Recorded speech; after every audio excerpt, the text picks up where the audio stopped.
name is Mrs. Smith. In our class, we spend time developing skills to be better visual communicators. In each class, students start with a daily warm-up where students read, analyze, draw, and write about art. In 8th grade, we focus on artist behaviors, develop drawing skills, and work with pencil, watercolor, clay, and digital illustration. In addition, each student maintains an art journal. All projects are done in class, but students are given the choice to bring work home if they need more time. If you have any questions or would like to know more about my class, please either email me or check out my website.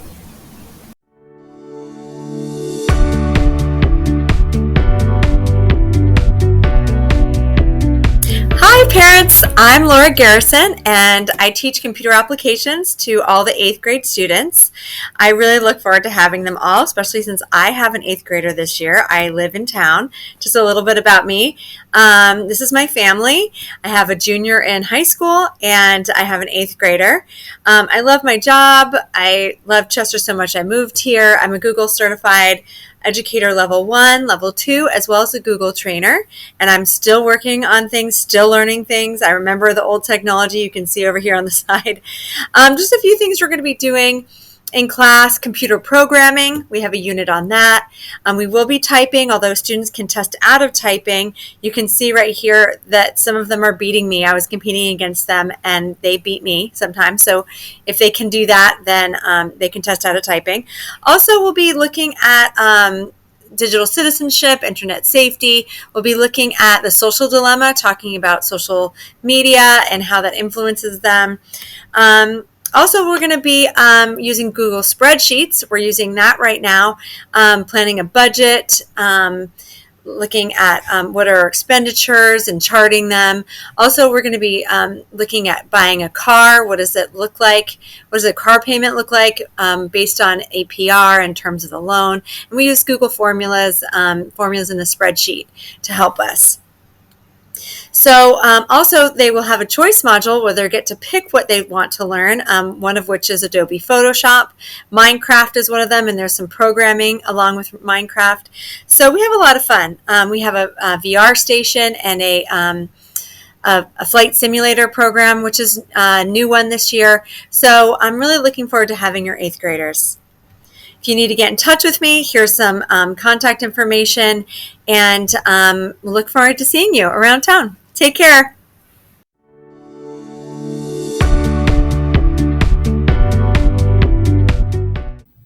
Good evening. This is Mrs. Vespignani. I am the choral director and the performing arts teacher here at Black River Middle School. Welcome all you 8th grade parents to Back to School Night. As many of you may know, here at Black River, we have several different choruses. There's a 6th grade chorus, 7th grade chorus, there's an 8th grade chorus, and also select chorus. And chorus has already begun during enrichment, a different chorus every day.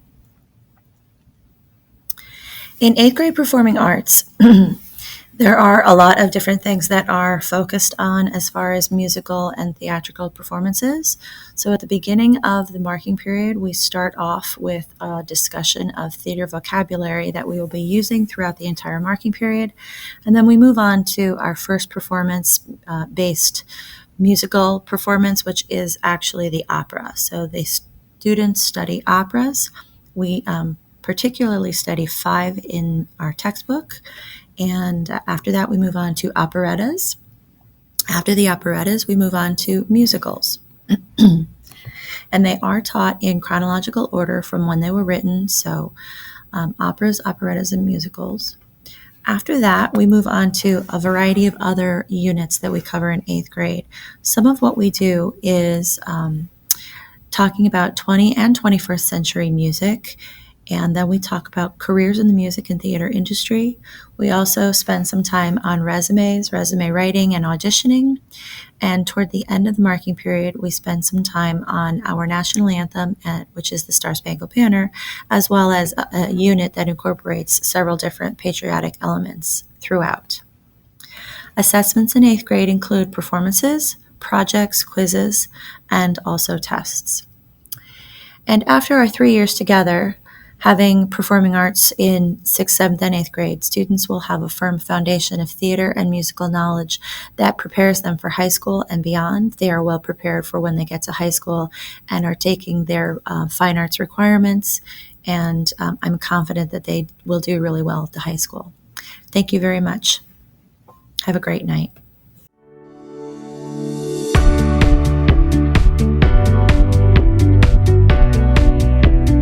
Good evening. Welcome to Back to School Night. My name is Andy Gray. I teach STEM, and this year for 8th grade, we're going to be in a situation where it's finally a lot of normalcy, and we'll be able to be uninterrupted throughout the marking periods and get a chance for them to have the full STEM experience, which is exciting. Right now, we're working on the robotics project. So we're going to build a robot. It's based on a historical theme. So we're going to move the robot on a large map. It's very much adding the arts, if you will, into STEM. So it turns into STEAM. They make a giant 5x5 map based on movement throughout American history. It can also be something that they've been interested in from previous years too, but usually a historical map demonstrating some type of movement. They create clay figurines, as well as writing a 3-paragraph essay and sentences. So it's quite a multifaceted project that they'll be working on. We're just finishing up on some background history on this unit. I can go ahead and advance the slides so you can see some of the projects that we'll be working on this marking period. As far as grades go, they are graded usually on a vocabulary quiz at the beginning of each unit. And then depending on the unit, there may be a final test, there may not be. It just depends on which one. Usually the robotics, they have a quest, which is sort of a combination of a quiz and a test at the very beginning, but it's double-sided, and they talk about not only the vocabulary of the unit, but also certain mechanical terms that are based on a lot of the things that the robots actually have that they'll be putting together, like servo motors, 180, 360 motors, things like that. From there, we're going to move on to the CO2 dragster unit. For that, they're going to be racing the dragster cars, and if you've come to some of the some of the science fairs in the past, you probably have seen the racetrack in action prior to 2021, but right up through 2020. So they get a chance to look at the physics of racing. We use a drag tunnel. We look at the weight, friction, and all things physics when it comes to that unit. Looking forward to another great year. Please, if you have any questions, my contact information is here. Hope you're having a great back to school night, and looking forward to getting into 2023. And this 8th grade group has been tremendous. We're excited as they move towards their Black River career in normalcy, which is great. So have a good evening. Thanks so much.